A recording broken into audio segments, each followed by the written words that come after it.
Okay, so we're going to start with the reading from Emmett Fox. This is titled "Cash That Bill." Uh, and Fox writes, "Within you is an inexhaustible source of power if you can but contact it. That power can heal you, and it can inspire you by telling you what to do and how to do it. It can give you peace of mind, and above all, it can give you direct knowledge of God. That power is scientific prayer. There is no problem that scientific prayer cannot overcome, and no good thing that it cannot bring into your life. This is the message of the whole Bible. It was summed up by Jesus when he said, and this is Luke 17, and the kingdom of God is within you. This truth was dramatically illustrated by an incident in real life. The body of a tramp, clad in rags, was discovered near a lime kiln where he had evidently crept for warmth. After the autopsy, his clothes were torn up to be put into the incinerator, and sewn into the lining of the trousers was a banknote for a large amount. Unquestionably, the original owner of the suit had had it sewn in for safety, and for some unknown reason had lost track of it. Consider the situation. This poor hobo had sat down many a time to lukewarm coffee, and all the time he was sitting on $1,000. People may have plenty of money and yet be hobos for wealth or happiness or spiritual experience. Riches do not become wealth until they are realized. Cash your bill at the bank of heaven and make it productive. And then from Philippians, but my God shall supply all your needs.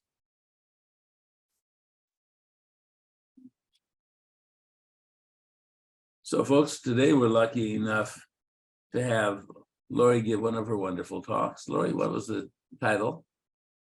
And God said, what are you waiting for? Go for it. Okay. That was a brilliant choice of readings. It absolutely dovetails, overlaps, it's perfect. It's perfect. Thank you. So I want to ask you a question, as I usually do. What's happening with our spiritual paths? We have all of these ideas that we hold as truths. Things like, I am a spiritual being having a human experience. We resonate with that. We understand that intuitively. We also say God gave us free will. I bet there's not many of us who really think about what that actually means. Free will to do what? How much? In what ways? Or do we just think of it as God? We get to decide if we're going to be horrible people or good people. We also say it is God's good pleasure to grant us the kingdom. And we also say that God says, ask and it is given, which is a really interesting one. Ask and it is given. Really, God? Where's my health? Where's my money? Where's my house? It's an interesting, ask and it is given. We're going to come back to that. But I really find that a fascinating thing. So we have all of these things that we say. Spiritual being having a human experience. God gave us free will. It's God's good pleasure to grant us the kingdom. And then so often nothing changes in our lives, right? Or they change incredibly slowly, or they change with less joy. We feel that we're not in joy. That seems confusing to me. And it's also interesting to me that something, even with that confusion, even with that sort of really asking it is given, where's my money? Where's my health? What am I doing wrong that I'm not getting this? If it's God's good pleasure to give me the kingdom, still with all of those sort of lingering questions, there is something that we intuitively know, we intuitively feel, that compels us to remain on this path. There is something, we're aware that something is present, something is happening. And when we can't sort of figure it out easily, and while we're having very busy lives trying to just get things done, we tend to take the wonder of the divine and the uncertainty and the really verdant questions, and we submerge it into things that feel less uncertain. It's actually very smart of us to find things that feel more stable. That makes sense. That's a good thing. There's an edge to it, though, that keeps us in a security, a safety zone, where we then don't get to cross into the actual living with divinity. So the way that we do submerge our wonder and our questions and our confusion is in groups. Now, this is an unusual group because this is a group that actually does encourage different perspectives, different ideas, out of the box thinking. And that's fantastic and rare. We are social creatures, we humans, and so we go to a church or a synagogue or even a meditation group, whatever it is. We want to belong. It is a very insistent need for us humans, and it's a good thing.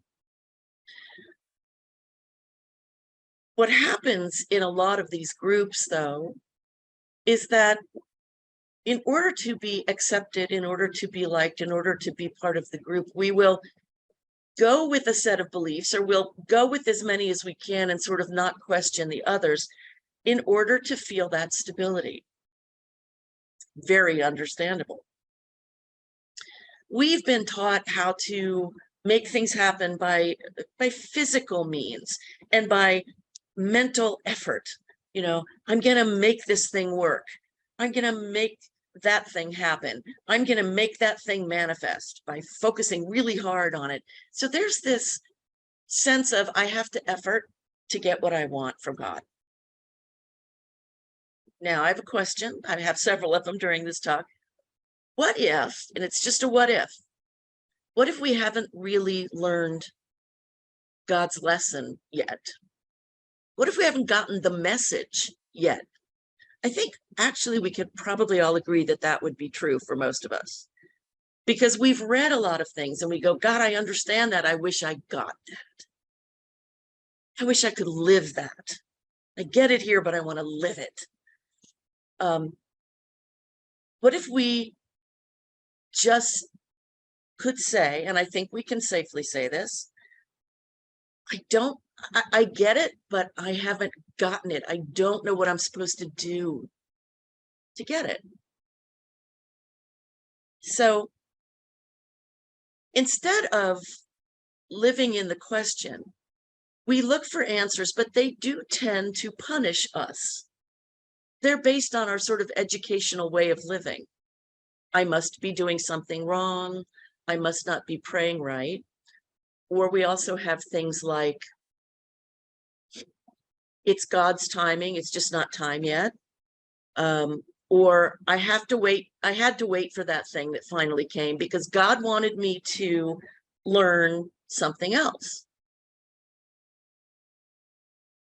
The problem that I always had with that kind of thing was that I couldn't prove it in any way. And I'm not talking about science, I'm talking about experience. I couldn't feel it as truth. So instead of putting the confusion aside or coming up with answers, I'm going to offer you two questions that were part of my journey and that remain part, but in a different way now. So here's the first question for you. In your consciousness, individually, in your consciousness, how far or near are you from what I call Godness? or you can call it God or spirit. How far are you from that? So in other words, do you believe, and the first one that I'm going to say is the one that is what we've been trained to. It's what we know to do. It's what we know. So do we believe that, for instance, in physical healing, that God and that healing, that it's all somewhere out here? It's somewhere there, and we have to somehow make our way to it. We have to somehow, or maybe clear the path in order to receive it. But we don't think of it generally as being right here, right now. Or do we believe that God has given everything? It's all already been given. It's all right here. Grace is constantly raining down. It's not like God's over here with grace and Brian goes, can I have some? No. Can I have some today? Oh, okay. It's always coming down. It's always coming down. And if we can find a way to believe, to understand, to have an epiphany even, that it is all right here, and that our work is to find a way to align with it so that it can't help but drop into our experience. That's a very different way of looking at the divine. Now, that doesn't mean that God is reduced to an energy and that the mystery is gone. In fact, the opposite. Because as we put ourselves into the experience of co-creating, God becomes even more mysterious. We no longer have the answers that we've given ourselves that we're not really sure about. We are no longer giving ourselves the answer of, well, God wanted me to learn this first. Maybe. What if you wanted to learn that first? That's an interesting idea. Really? Where does that put God back in the mystery? So are we far from God? Are we close to God? And if we want to be in this constant alignment with the divine, or maybe not constantly in the alignment, but constantly and consciously and deliberately opening to it when we choose, wouldn't that be something? Second question, what are we each reaching for in our journey? Obviously, a really individual question. What are you reaching for in your journey? Now, back in about 1988, I met the great saint, the great living saint Amachi from India. And sitting in her presence, I felt such a supercharge. The Indian religion is called Shakti, which is energy. I felt like every single pore in my body opened up. I felt one with her. Doesn't mean I didn't know I was me, but I could feel that we were the same. We were one. And problem was, after 10 days, she left for a year and I was done. I did not know how to sustain that. And I wanted to sustain that feeling of being connected, because even when crappy things happened to me while she was there visiting, I could then go back into her presence and cry and then feel better, instead of brooding, which was my habit for 30 some years after that. So what she left me with, what was activated within me, was a desire to know what that was. It developed over the next couple of years into wanting to know what the core truth is, truth with a capital T, that applies to everybody, regardless of circumstance, regardless of belief, regardless of sex, regardless of age, regardless of anything. I wanted to know what truth with a capital T was. And I didn't think up until last year that my 30 plus years of depression and anxiety were going to benefit from any of that, from knowing any of that. And I looked for all those years. I wanted to know what was devoid of dogma. Now, I have found an answer, and what I'm reaching for now is different. Now, I want to deepen my experience and let the energy do its work. But let's talk for just a second about energy. So that phrase I mentioned earlier, ask and it is given, that one that makes you go, seriously, where's my stuff? You know, where's my feeling good? Where's my healing? I'm working so hard. Where's my stuff? Well, what if what was meant by that is that what it is given vibrationally? Because if you think about it, God's not, the God that we talk about is not physical. It's not somebody next to you go, hey, Joe, how you doing? God is vibrational. So God gives vibrationally. What an interesting way to look at things. This also aligns with our idea that I'm a spiritual being having a human experience. So if that aligns with us, if those make us go, yeah, I do believe I am a spiritual being having a human experience, then isn't it interesting that instead of focusing on the vibrational spiritual side of our journey, we keep focusing on the physical and the mental? That's interesting. What if instead of all of this effort that we've put forth, loving, praying, helping, growing, healing, what if it could be so much quicker, so much more enjoyable? Like we could actually not suffer so much. What a concept that is. What if we didn't have to fix ourselves? What if we didn't have to clear the path? What if we could be just as messed up as we are today, just as human, just as spiritual being having a human experience as we are right now, and still experience our alignment with the divine? You know, I'll take that door, Monty. I mean, that's amazing. What if our job, instead of all of that efforting in that way, in that physical way, is to learn to vibrate at a different rate of speed? Sounds a little woo-woo. It is very woo-woo. What it is when I feel depressed and anxious, I have blinders on for my life. I can't see much. I just can't. I can't perceive much. I can't, and people around me are not very attracted to me. You know, they're not going, wow, she's a little light bulb. They're going, yeah, dang. You know, whether they realize it or not, you know, there's a, you know how it is. You walk in a room, somebody seems dangerous or depressed, and if you're not set up for that day, you're not going to move towards that person. When I am feeling even just a little bit better, those blinders start to open up. I've noticed it physically. I know some years ago, I noticed it physically. I was feeling really depressed and I looked out the window and even though the sun was shining, the sky was blue, I realized my eyes were slitty. And I thought, that's why it looks like it's not very bright. And I deliberately opened my eyes really wide. And it actually kind of shifted my emotions for a second. It was like, oh my God, it's beautiful outside.